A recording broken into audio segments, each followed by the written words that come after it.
students, today let us discuss about ground and excited state of atoms. దీని మీద చాలా మంది డౌట్ రేస్ చేస్తున్నారు. Actually it's a very good question. ఇలాంటి doubts మీకు వచ్చినప్పుడు టాపిక్ మీద ఇంట్రెస్ట్ కూడా బాగా పెరుగుతుంది. మీరు ఎండ్ వరకు వినండి, ఖచ్చితంగా మీకు ఇది ఈజీ అయిపోతుంది.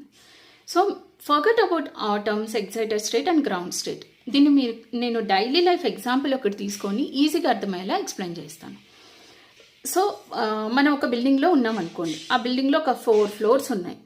సో మనం ఇక్కడ గ్రౌండ్ ఫ్లోర్లో ఉన్నాం. గ్రౌండ్ ఫ్లోర్ నుంచి second, third or fourth floor ఏ ఫ్లోర్కి వెళ్ళాలన్నా మనకు కొంచెం ఎనర్జీ అనేది కావాలి. సో నేను గ్రౌండ్ ఫ్లోర్లో ఉన్నాను, నాకు ఎనర్జీ అనేది లేదు. నేను ఒక ఎనర్జీ డ్రింక్ తీసుకున్నప్పుడు ఏమైంది, కొంచెం ఎనర్జీ వచ్చింది. సో నేను సెకండ్ ఫ్లోర్కి వెళ్ళాను, ఇంకా ఎక్కువ ఎనర్జీ ఉంటే థర్డ్ ఫ్లోర్కి వెళ్తాను, ఇంకా ఉంటే ఫోర్త్ ఫ్లోర్కి.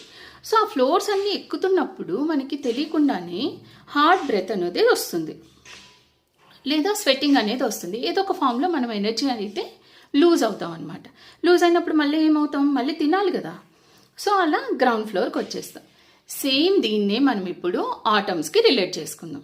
ఈ బిల్డింగ్ మొత్తం ఒక ఆటం అనుకుంటే, ఆటంలో ఉన్న ఎలక్ట్రాన్స్, ఇక్కడ ఆటం డైరెక్ట్గా తీసుకోవట్లేదు ఎనర్జీ అనేది, ఎలక్ట్రాన్స్ అనేవి ఎనర్జీని తీసుకున్నప్పుడు సెకండ్ ఫ్లోర్కో అదే ఎగ్జైటెడ్ స్టేట్కి వెళ్తాయి.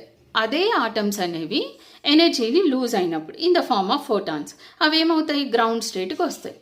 సో ఇవన్నీ ఎందుకు వెళ్ళాలి ఎగ్జైటెడ్ స్టేట్కి, ఎందుకు రావాలి గ్రౌండ్ స్టేట్కి అంటే, మనకి కెమికల్ రియాక్షన్స్ అనేవి జరగాలి.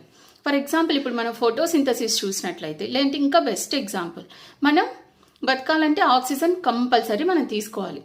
ఆక్సిజన్ తీసుకున్నప్పుడు అది ఫిజికల్ రియాక్షనే. ఎప్పుడైతే అది ఇన్సైడ్ వెళ్తుందో అది మన బ్లడ్లో ఉన్న గ్లూకోజ్లో కలిసి మనకి ఏమిస్తుంది, కార్బన్ డైఆక్సైడ్, వాటర్, ఎనర్జీ కూడా ఇస్తుంది. సో కంపల్సరీ ఈ ఆటమ్స్లో ఉన్న ఎలక్ట్రాన్స్ అనేవి ఎగ్జైటెడ్ అండ్ గ్రౌండ్ స్టేట్లోకి రావాలి, లేదంటే మనకి చాలా కెమికల్ రియాక్షన్స్ స్టాప్ అయిపోతాయి. Hope this video will help you.